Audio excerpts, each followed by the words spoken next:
Praise the lord. ఒకరోజు ఒక ద్రాక్ష తీగ ముళ్ళ పొదను అడిగిందట, దారిని పోయే వారి మీద ఎందుకు అంత అసూయను రల్లగక్కుతున్నావని. ఆ మాట వినగానే ముళ్ళ పొద, అబ్బే అలా ఏం లేదు, వారి బట్టలు వేసుకోవాలని నాకు సరదా లేదు కానీ వారి బట్టలను చింపాలనే సరదాయే నాలో ఉంది అని అందట. శామ్యూల్ జాన్సన్ గారు ఈ విధముగా అన్నారు, అసూయ అనేది మనిషిలో పుడితే ఆ అసూయ మనిషిని ఊరుకోనియదు, రెచ్చగొడుతూనే ఉంటుందని. పెట్రోనియస్ గారు ఈ విధముగా అన్నారు, ఒక రాబందు మనిషి కళేబరము మాత్రమే తింటుంది, కానీ అసూయ అనేది ఒక వ్యక్తి దేహాన్ని, కాలేయాన్ని, గుండెను, నరాలను పీకి భక్షించే క్రూర పక్షి వంటిది అని. అసూయపరుడు ఆటంకము లాంటి వాడండి, వాడికి లాభము శూన్యము, కానీ పరులను పాడు చేయడానికి రకరకాలుగా గోతులు తవ్వుతూ ఉంటాడు.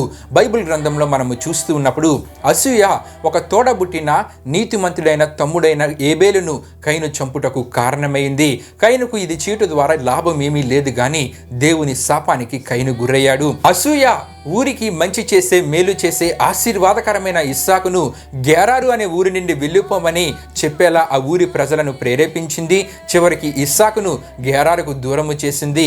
దీనివల్ల ఆ ఊరి ప్రజలకు ఏమీ ప్రయోజనం లేదు, కానీ ఒక మంచి మనిషిని ఆ ఊరి ప్రజలందరికీ దూరం అయ్యేలా చేసింది అసూయ. అసూయ ఒక రాజ్యము గొప్ప అభివృద్ధిలోనికి వెళ్ళడానికి, ఆర్థిక పరమైన సమృద్ధి ఆ రాజ్యంలో కలగడానికి కీలక పాత్ర పోషించిన, ఆ రాజ్య అభివృద్ధిలో ప్రధాన పాత్ర పోషించిన ఒక దైవ భక్తుని మీద కుట్ర పన్నేలా చేసింది.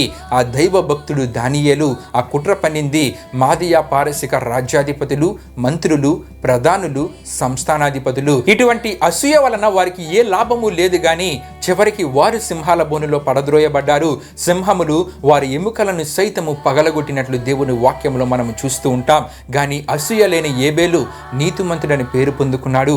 అసూయ లేని ఇస్సాకు ఎక్కడికి వెళ్ళినా ఆశీర్వదించబడ్డాడు. అసూయ లేని దానియేలును ఎవరు ఎన్ని రకాలుగా ప్రయత్నించినా సరే మరణము ముట్టలేకపోయింది.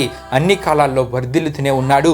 గనుక ఎవరైనా అభివృద్ధి చెందితే వారిని చూచి అసూయ పడక సంతోషిద్దాం. అలా ఉన్నప్పుడు అసూయ మనల్ని పారిపోతుంది. దేవుని ద్వారా ఇస్సాకు వలె, దానియేలు వలె ఆశీర్వాదకరపు స్థితిని, అత్యున్నత స్థితిని మన జీవితాలలో పొందుకోగలం. ఆమేన్.